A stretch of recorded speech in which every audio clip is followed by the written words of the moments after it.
Namaste and crystal blessings to my earthly, celestial, and elemental soul tribe in this realm and beyond. So Nikki is wishing you all the highest vibration of love. From Nikki Anita Cosmic Creative, we create the cosmic energy vibration together for the highest good for ourselves, humanity, and this beautiful Mama Gaia. So, 7th of December, we are officially 1 week mark in our awesome, phenomenal December energy. So, I would like to go and give some snippets of energies coming up, like today on the 10th, 12th, and following the event, the Grand Conjunction, and towards the end of the year of our beautiful, awesome, I can't find words to explain 2020. It's like it's too many awesomeness. And of course we know that it is also is how you look at it. It is totally fantabulous if that is your reality. The reality that they are creating for you outwardly, it's spiraling down. So for those who are creating their own reality within, we are spiraling up. So there is two reality at the moment, and that is why they call it a split that's going to happen. The new earth and old earth is because of the frequencies. Which frequencies are you at now? It's very important. Are you spiraling down with them, or are you spiraling up with you, with your universe? Unique, Y-O-U, unique universe. So it's very important. So let's see for December 7th. We are at the midway point today between the eclipses, as we just went through the lunar, penumbral lunar eclipses, eclipse, and coming up with the wonderful solar eclipse on the 14th. So usually it is said and being practiced and being experienced that during these eclipses the veil is thin. It's been thin the whole year, actually. The veil is thinning in many aspects, whether you can tap into spirituality or to the other realms, or also the veil of deception is being unraveled, right now, like never before. So very important. The veil is thinning. So December 10th, okay, another 3 days. On December 10th, we have Pluto square Aries. Okay, not Aries, but Aries, which is said to be a dwarf planet. Or for me personally, planets are from the Greek word planetes, planetes, however you pronounce it, meaning wanderer. So I call planets the wandering stars. That's how, it's been called by the ancients before we thought they are solid bodies. I know you'll be thinking, what am I talking about? Like I said, I've come into cosmology realizing there's a lot of things that we've been told about our cosmos, our planets and our system, solar system, has been flawed and fraud. Because I don't want to get into that now, but yeah, so I will call them wandering stars, because from the Greek word planetes or planetes, means wanderer. So that's why we call planet from the Greek word. So it is a dwarf wandering star, the Aries, and was discovered only in 2005. Okay, so this Pluto square Aries energies could be volatile, right? Volatile energies, but yeah, it's it can trigger a lot of things as usual, volatility. So, but this volatile energy triggers growth in us. As we know, there's a lot of growth happening in the human consciousness, and standing up for our rights and all that. This whole beautiful realm of Earth, Mama Earth, we're taking her back into this high frequency. So yes, we can use this volatile energy. Like I said, it's always wisdom. We always need to anchor our whole grid, go within, stay grounded, because otherwise we can just get zapped into that velocity in a negative way. So because as you can embrace these cosmic energies positively, like I said, this is a polarity, duality realm, so we can use it to both extremes, negative and positive. So it all depends. So what's being played out right now in the world, they're using the same cosmic alignment, okay, to do it negatively, because it's always a two aspects. This beautiful earth realm is yin and yang, so we cannot run away from this duality. So be very mindful, okay? No matter how volatile, we can use this volatility positively. So wisdom is needed in every aspects. So this is on December 10th. If you feel a little bit like is Pluto square Aries, it may not affect everyone, you may not even feel it go by, but if you're sensitive to energies and this celestial bodies, you may feel that more intensely than others. And yes, and you can see things happening outwardly. So that is the 10th. So on December 12th, 2 days after that, because 12/12, 12th of December, even numerologically, it is quite powerful or spiritual in nature. It indicates wholeness and also means manifestation becomes more powerful. 12/12. If you add up all together, it can, it comes under 6 or 3/3. How you break it down. But usually when it's double numbers like that, it just stays that way. 12/12. So this is the time where you can manifest.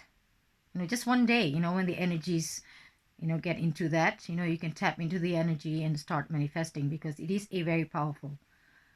Like I said, you want to spiral down or you want to spiral up. We are the creators of our reality. So be very mindful of your intention settings, because what you put inward is what your reality outward will be projected. So 12th of December, okay? And 2 days after that, December 14th is total eclipse. Okay, it's a powerful solar, that is what we are going through, this thinning of the veil from the last lunar eclipse now to this total solar eclipse in Sagittarius. So with Venus sextile to Jupiter and Mercury trine to Mars. Okay, we have this sextile and trine happening. So it demands liberty. Okay, it demands liberty, freedom, and independence. So this is all like going out, getting back our powers, and stand for our rights and stuff like that. As you can see, maybe you're not, if you're into the mainstream or lame stream, as I call that, and you watch your television, whatever that they broadcast, spelling cast on you, on that, you may not know, but there's a lot of protests and demonstration going on all over Europe, also in Australia, in the North America, Canada. People are going a peaceful demonstration. This is to fight back for humanity and for our rights. It is coming up. People are waking up from this deception. So yes, liberty, freedom, and independence. And also the balance with individual responsibility to greater community. Okay, the individual starts outward, where we can, work as for responsibility when we take individually, responsible for ourselves, be our authentic selves, we can do that as collectively in, for the greater of, of all humanity as a community. So it is a fresh start, the solar eclipse.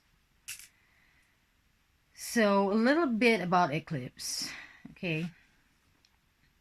As most astrologers out there are, they follow the mainstream astronomy or cosmology model.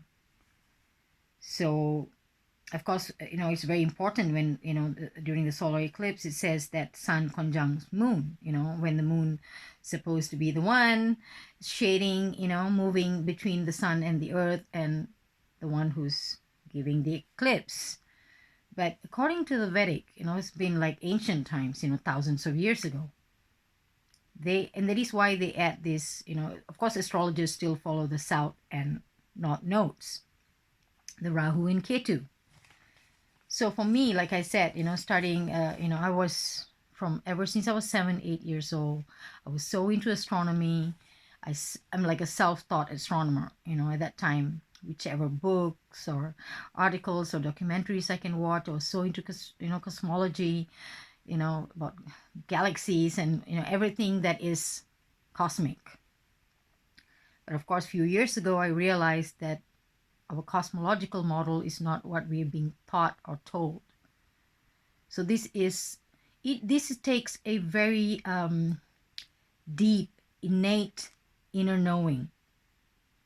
This is something you cannot use your intellect just because, you're astrophysicist or you've studied so much in that subject with all this, calculation and formulas and, prove scientifically, all these equations to say that, hey, yes, like what we've been told is all on text. No. Do you know how big is our galaxy? Where is it turning? Like they say, right? Going in that speed, and this is all theory. It's going to be just theoretical forever. It is just, nobody has seen how big the galaxy, how fast this is turning, how the speed of it's moving away, with all the other celestial bodies, towards the universe, endless, It's a lot, because I was a fan, like I said. That is the biggest part of my life. And when I came to know this 3 years ago, my whole world fell apart. I don't want to go deep into it, but this is another topic altogether. But for me, the eclipses is not personally, like I said, it's an innate knowing, because if you're going to use your headspace, your mind, the intellect, start arguing and all that, you cannot. This is something that, like I said, I'm not a scientist, I'm not a mathematician to understand all that, but still I held on, to this model for a very long time.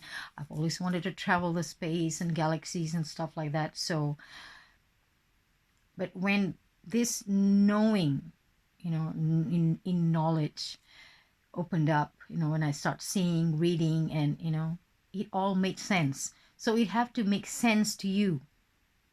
When it touches your soul, your innate, your higher self, because our soul knows everything. When we were born, we were like, it was like a package, we were slapped into a amnesia and forget everything. But our soul is all knowing. So when you, and that is why sometimes when we read certain things, it feels like home, like you already know it. And sometimes, no matter how mind-boggling it may seem, certain subjects, but you feel like you don't want to argue, you don't want to debate, because it makes sense. Because why? This is when your soul already knows. So you tap into that frequency, bandwidth, it clicks. So when it clicked to me, I didn't want to argue, I didn't want to debate, because I felt, oh my gosh, like I said, my whole world fell apart, because for 30 over years, I held on to that belief of our cosmos and our cosmology model. So as when I knew that innate knowing and I tapped into this Vedic cosmology, it made more sense to me. And so according to the Vedic cosmology or astrology, the eclipses are caused by Rahu, which is the north node. Okay, Rahu, the north node, and Ketu, the south node. So Rahu causes solar eclipse, and Ketu, the lunar eclipse. And if you look at, I think the videos are still there, in YouTube. You can find the major, or shall I say, a very important total solar eclipse, because sometimes when total solar eclipses happen, or that diamond ring, kind of thing, where you can see the ring of fire, when this kind of phenomena happen, sometimes the ecliptic lane or path doesn't fall on land, meaning it's like in some ocean or some islands, like the Pacific or the Atlantic, or some part of the land can only see partial. But the 2017 solar eclipse, it actually passed on North America. So a lot of people had opportunities to record, with now they have all these fantastic gadgets, the iPhone and all this upgraded version of smartphones and cameras where you can capture, the movement of the celestial body. So a lot of people were waiting, they were looking at the moon. Okay, this minute, this second, it's moving, coming to the sun. But just few minutes before, you can supposedly have seen the moon moving, and blocking the sun. There's no moon. There was nothing to be seen. They could see it far out, but as it gets closer, there's some sort of anomaly. Though these people who recorded, maybe they're not really into Rahu, Ketu or something like that, but they were questioning, what is it?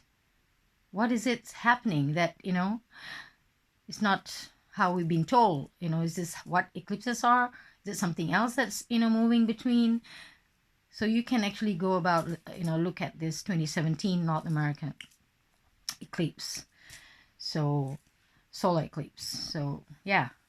So for me personally, I feel it is the nodes, because Vedic cosmology really pay attention to these nodes very much. Rahu and Ketu plays a very big part. Of course, much later science and technology have said, oh, it's just a myth. Rahu is that big giant monster, start eating, but of course it depicted that way in the ancient times, in a more storytelling way, that the good and the evil start swallowing the sun or the moon, Rahu and Ketu. But these are the nodes. I feel personally, like I said, it may not work for you, it's okay. You don't have to believe this or whatever. Like I said, it has to connect with your inner knowing. Once that happens, that's it. You won't question and start searching and investigating so much. I did a little, of that research, because I still have my skeptical mind. Though I'm a believer, and I need to find out. That's my life path number 7. We need to know. We need to investigate. We need to find out. So yes, I just did a little bit, but it made perfectly, perfect sense. This model of like the cosmic egg, the Vedic cosmology, different realms. You're like, wow, really? That's kind of far-fetched. Different realms? Yes.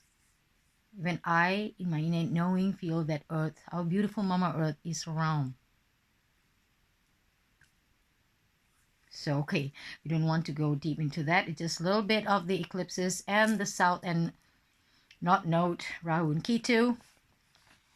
And that one, like I said, you can, there's a lot of articles. You can, kind of compare notes. If you just feel like, it is all woo-woo and, some fantasy fairy tale, fine. Like I said, whatever that connects to you. Maybe it's not time. Maybe it'll never be time for you to know this certain things. But like I said, I hope 2021, a lot of things about our cosmos will be revealed. I really do hope. So that was the 14th, our solar eclipse. So December 15th, we have Chiron direct. Okay, Chiron is another, I mean, it's actually an asteroid.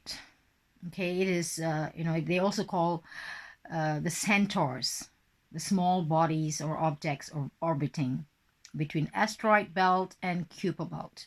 So of course that one doesn't play out in my cosmological model, but yes.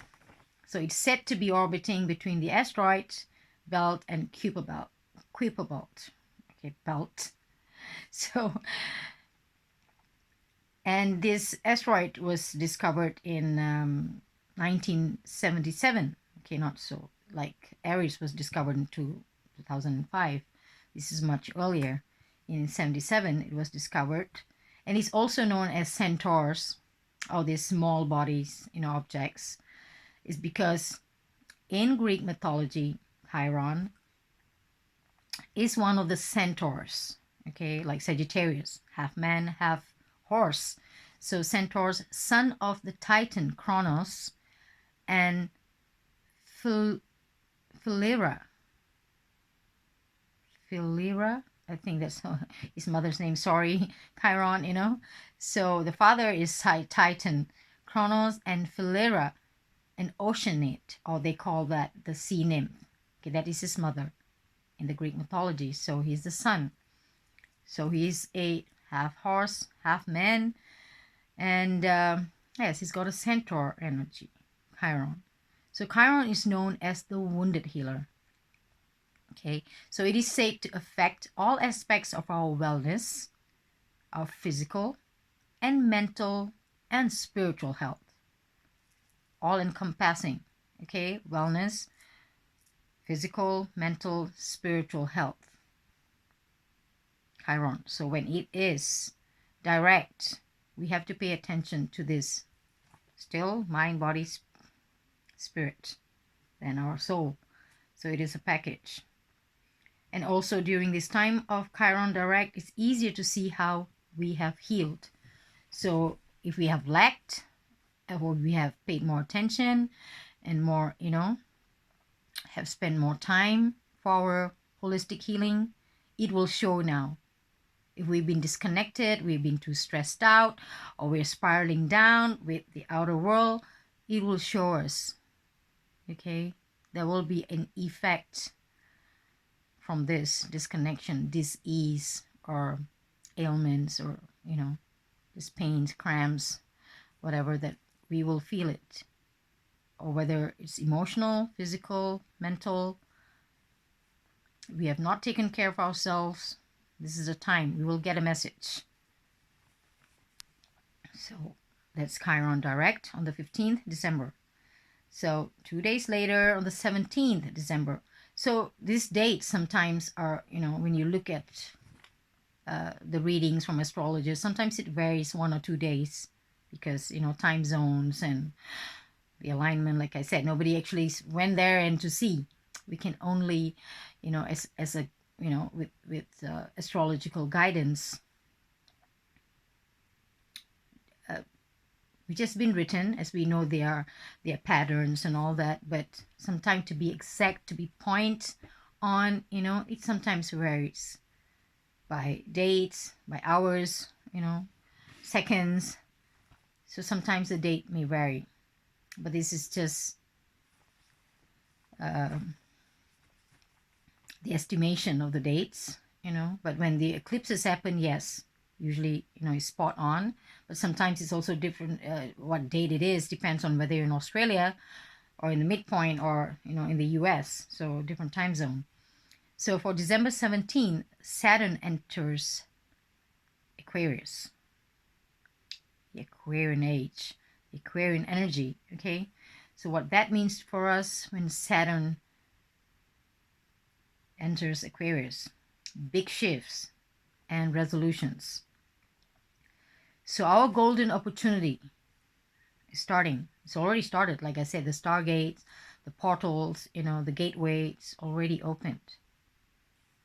slowly but surely, you know, but it's being amplified in December, but it's already there. So it's our big golden opportunity to make progressive and inclusive changes.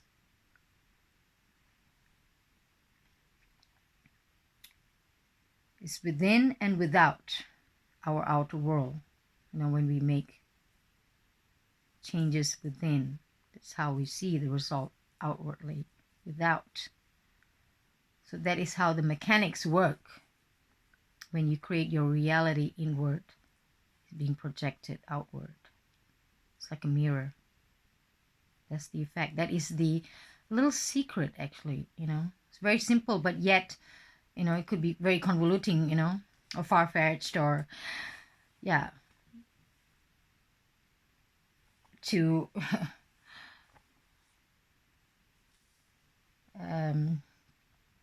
how do I say it?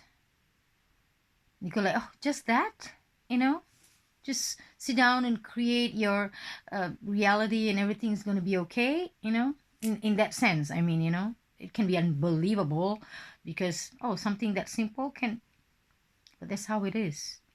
But you just cannot just sit down and create your reality, you know. Oh, it's all full of, you know, flowers and sunshine and birds and butterflies, but you still have that fear. This is your imagination. You escape for a while. You think you are manifesting, you know, but then you listen to your black box, whether it's radio or television, you know, or people talking, your community or your circle of friends, your family. What are you being, you know, what is inputting, you know, being input in your system?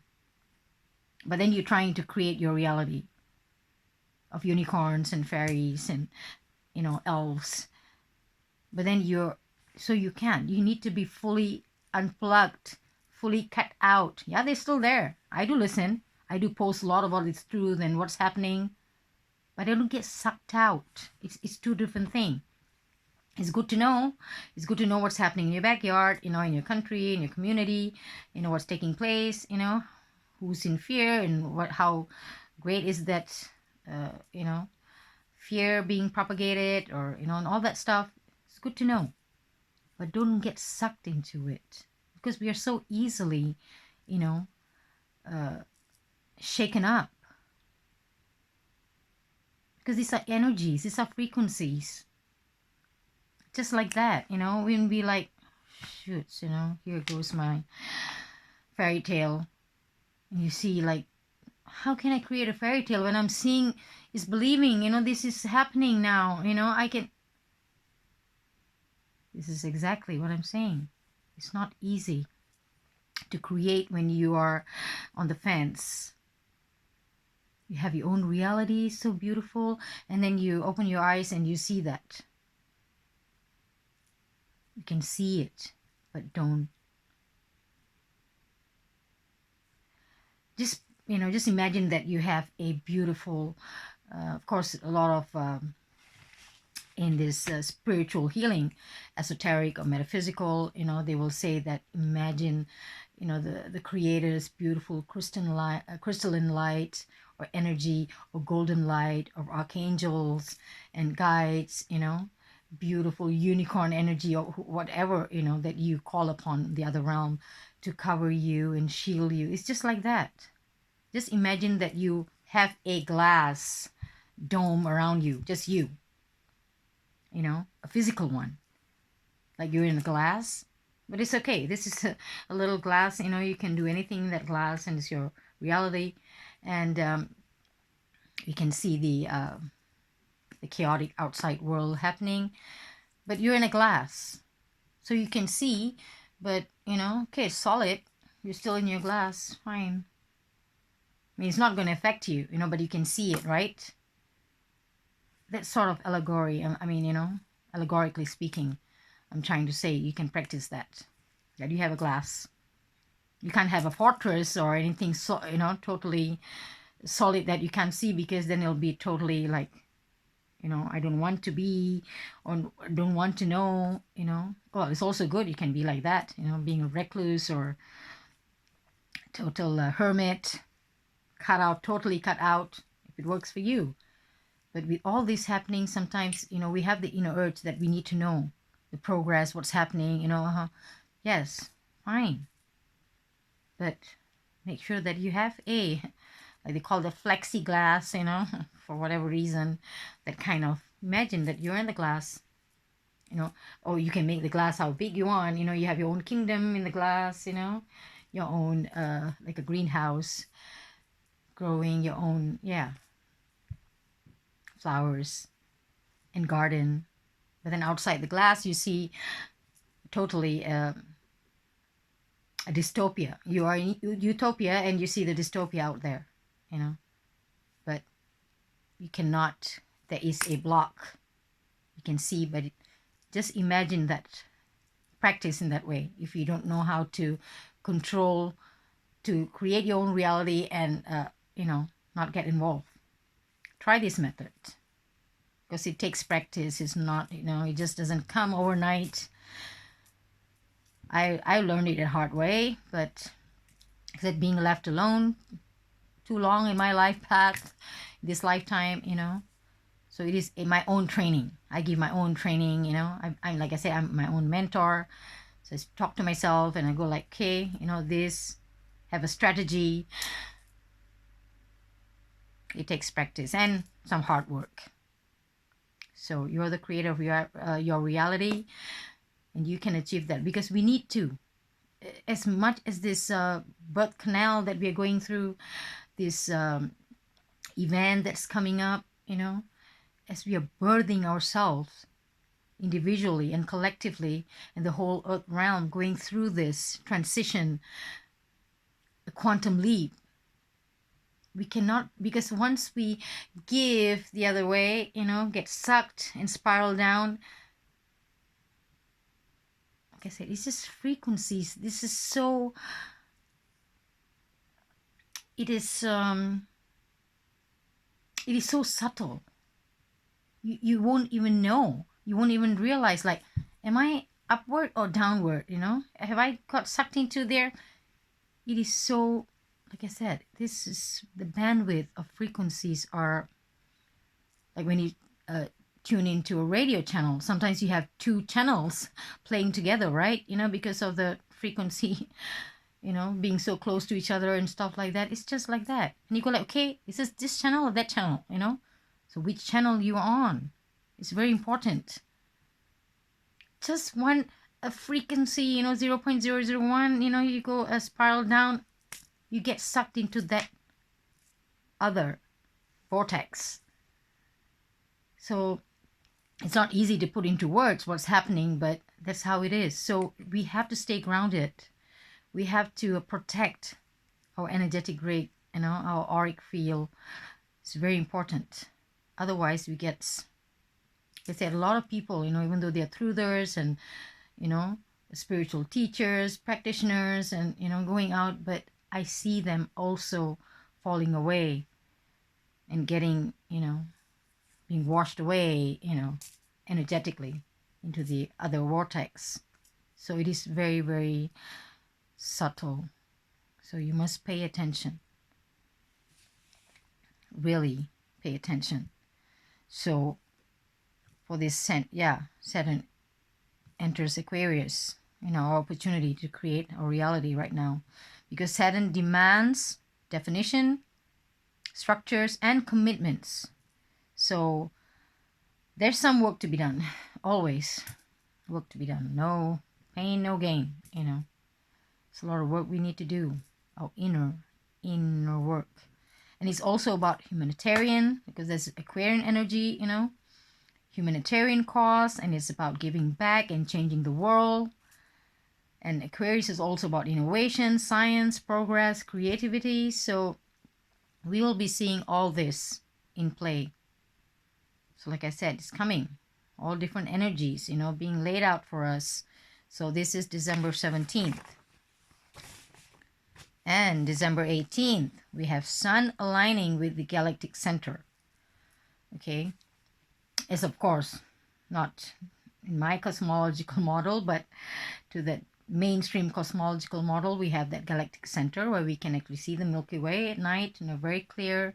Because back in Portugal, when we have zero light pollution, I could really see. And that great rift, they call that the dark rift. It's beautiful. It's so magical. But to me, because I don't have a galactic model, but so it's set to align, because the galactic center, if you can see the Milky Way, it is where you find Sagittarius constellation. So Sagittarius constellation, you have Sagittarius, I will show you this, Sagittarius, Scorpio, and Ophiuchus. Yes, I hope I'm getting Ophiuchus' name right. So of course, if you see a group of the brightest stars, okay, the group of stars which is the brightest in the constellation Sagittarius, it looks like a teapot. So they call that the teapot asterisms. Okay, it's not a constellation, it's just part of the Sagittarius constellation.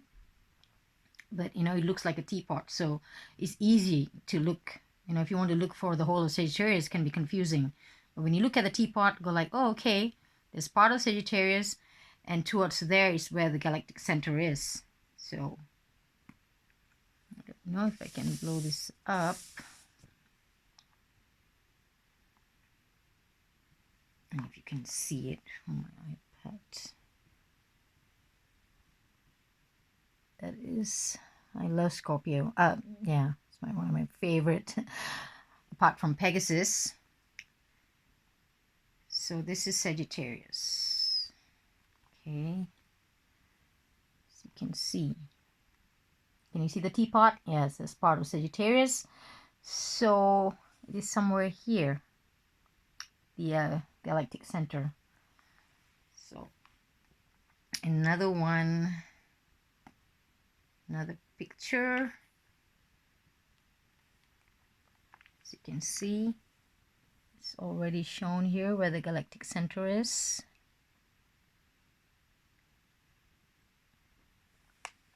And this one, the little teapot. If you find the teapot, you'll find the galactic center. I mean, if you're over here, it's also gloom, doom, cloudy, and we haven't even seen the sun for a week now in central Sweden. So wherever the sky is clear, and if with the southern or northern hemisphere, if you think you can still see Sagittarius, you can go and look out for this galactic center. And okay, this is for later.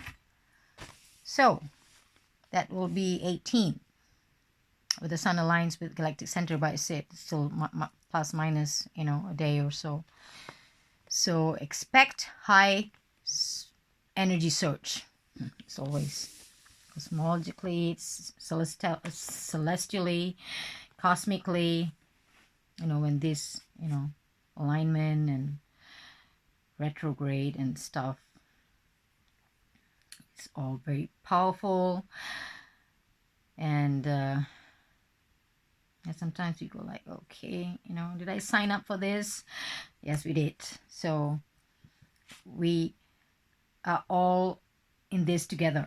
The celestial bodies, we as humans, they like to say H-U-E, the hue, humans, and the plant beings, the rock beings, like the minerals, the beautiful sentient beings, our animal kingdom. We are all in this together, in this beautiful earth realm.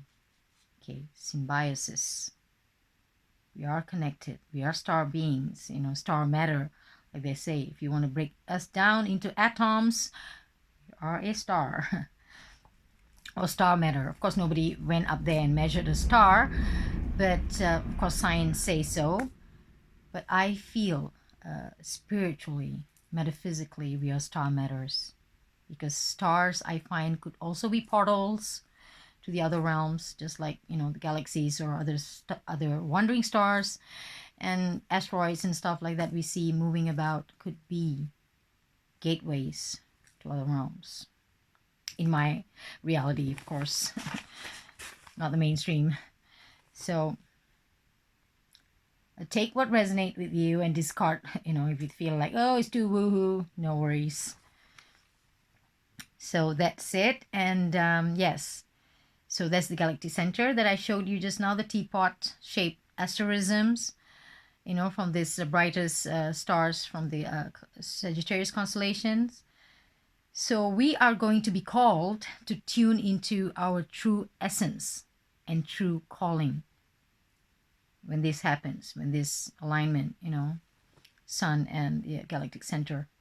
So our ultimate purpose in this life is to bring our unique, Y-O-U, your unique, our unique music, our unique song, and our unique expression into this world. We are being called back to our authentic self.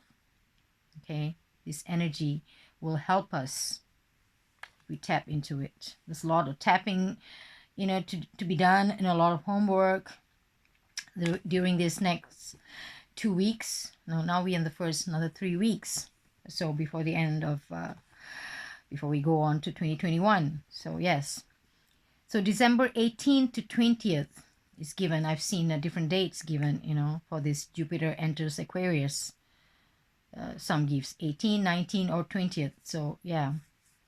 So this is a time when Jupiter enters Aquarius, and this is an energetic, momentum setting tone for 2021. Jupiter entering Aquarius. So, or transiting. And this Jupiter with Aquarius will be until December 29th, 2021. 2021. So it's going to happen during the 18th, 19th, or 20th, depending on your time zone. And so it is already setting the momentum for 2021. And it will be in Aquarius, Jupiter, until December 29th, 2021. So what to expect during this cosmic transition is visions of a new future. We are heading there, the new world, the new age, the golden age, setting, momentum for the golden age and the age of Aquarius.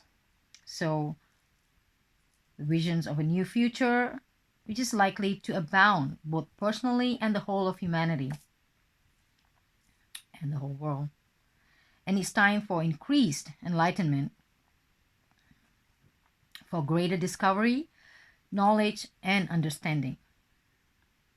And we will also be forced to break from our norm, from our mold that we have built, to break free from our old paradigms and to come out of our comfort zones.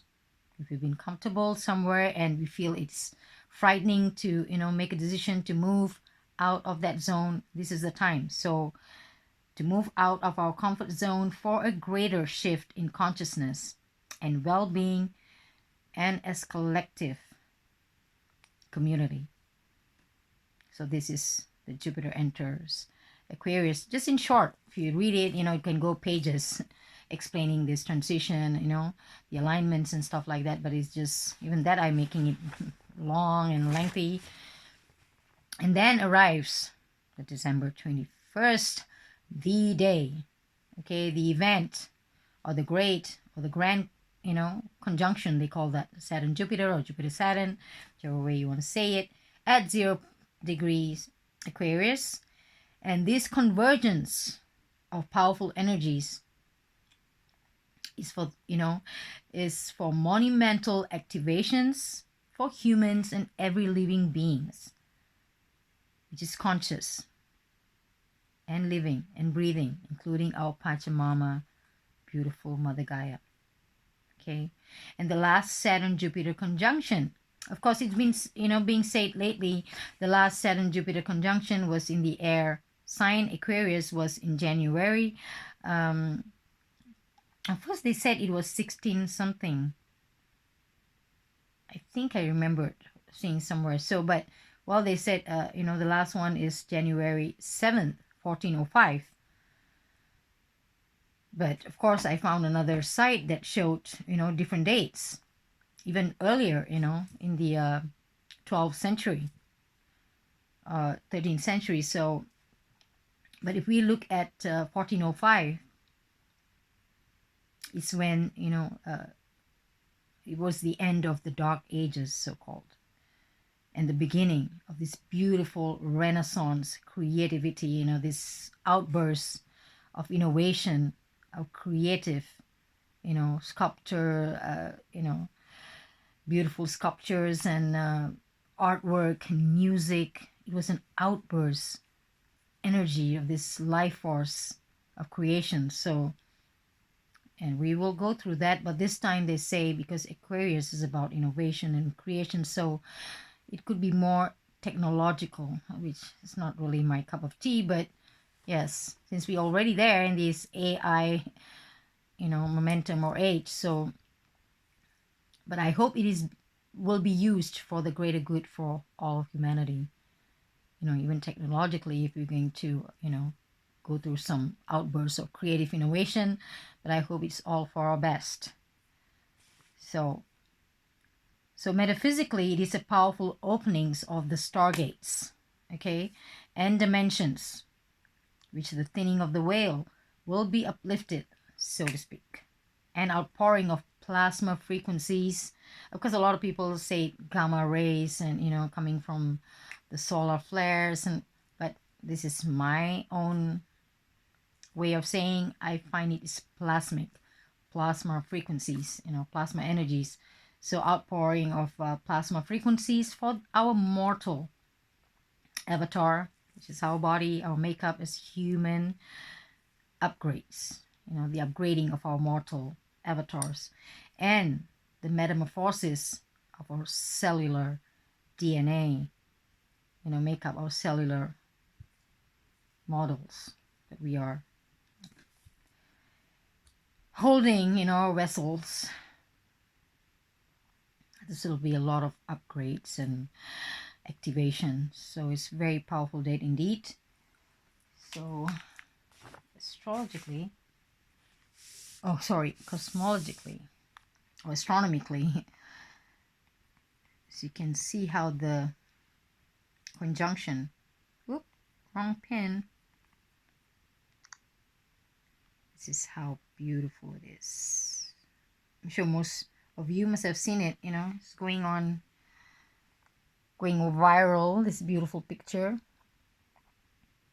can see it. Oh, just move my beautiful. Okay, now you can see it. This is a picture of Saturn, Jupiter at the top. So this is the from all the dates, how they will come, you know, slowly down and create that bright star. It says that it'll be there for 2 weeks. As you know, you see it just without a telescope or binoculars, you know, it will look like one star shining, you know, totally bright, like the Christmas star, they call that. So, and this is the one. So this conjunction is from 1146 to 1425. So I found this site. Maybe I can put up the link down there below the video if you want to take a look at it, I guess. So, because here it says that it happened, the first known air sign of Aquarius in this great conjunction actually happened in, let me see, Aquarius, March 4th, 1226. Okay, maybe it was recorded before, but the recorded version that was known, the earliest is, yeah, or was, sorry, March 4th, 1226. It's when, because like you say, because it happens, you know, this great conjunction actually happens every 20 years, as we know. But of course, certain different, time, maybe every 200 years or every 600 years, it becomes closer or more powerful, of the difference of the degrees, how close they are to each other and stuff like that. So yes, that can actually affect or amplify their powers when they bring out, their energetic aspects of these wandering stars, whether it's the archetype of Jupiter or archetype of Saturn. So yeah, otherwise it happens usually every 19 to 20 years, which is normal. So from 1146, the year 1146 has been Earth, Earth. This like goes every 20 years. Earth, Earth, air, Earth, air, air, air. A lot of airs actually. Then 1305 it was water. Then it was air, air, air again. Then 1365 it was water. Then air and air. And then from 1425 it was 1405. Yeah, it was water, water, and yeah, you have other conjunction too. It's not maybe the great conjunction, but yes. So that is our March 4th, 1226 Aquarius conjunction, with Saturn and Jupiter, which was said to be quite phenomenal in the skies, has been seen so bright and beautiful. So, and as that was 21st, I hope you all are prepared and really taking time to create that momentum, set that momentum, to create our utopia, not the dystopia they're selling us, creating our own utopia. So December 23rd is the final Mars-Pluto square. Okay, let's get back a little power for our solar night. So that is the final Mars-Pluto square. So you get the energy of assertiveness, and the shadow side could be aggressiveness, okay? Because this is a very move forward energy, so assertive. Because it's about power and ambition, desire to gain control, confrontation. So if it's used negatively, you fall onto the aggression, side of it. Too much control, like what is being played out, like I said, you must always know whatever is happening the whole of 2020 is not coincidence. Those who are, they are the grand occultists. They know. It's like the saying goes, millionaires don't do astrology, billionaires do. The royals, the head of, religious sectors do. They all use these astrological moments to tap into the world grid, what's happening. It's not by accident. I know it may sound like a little bit like Peter Pan, what I'm talking to you about, but this is the reality we're living in. So, yeah. And it would be quite destructive, this final Mars-Pluto square.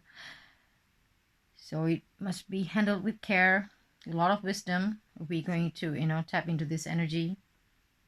And in short, tensions, but also the endings is how we see it, how we apply it. Okay? Very destructive if it falls on the reverse.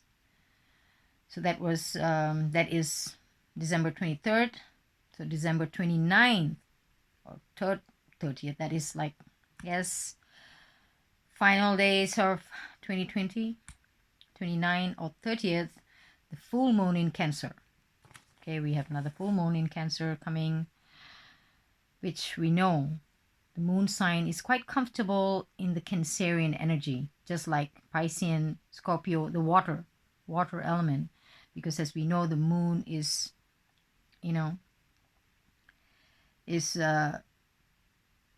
sensitive, intuitive, in that sense of flow, or goddess feminine energy, you know, sensitive and intuitive. So going into Cancerian energy is like quite home for Mama Moon in full. Okay, so things to look out for: a lot of emotional triggers, emotional depth, vulnerability. So our sensitivity can run deep. So we have to keep, check on our emotional side of it during this time of the full moon. So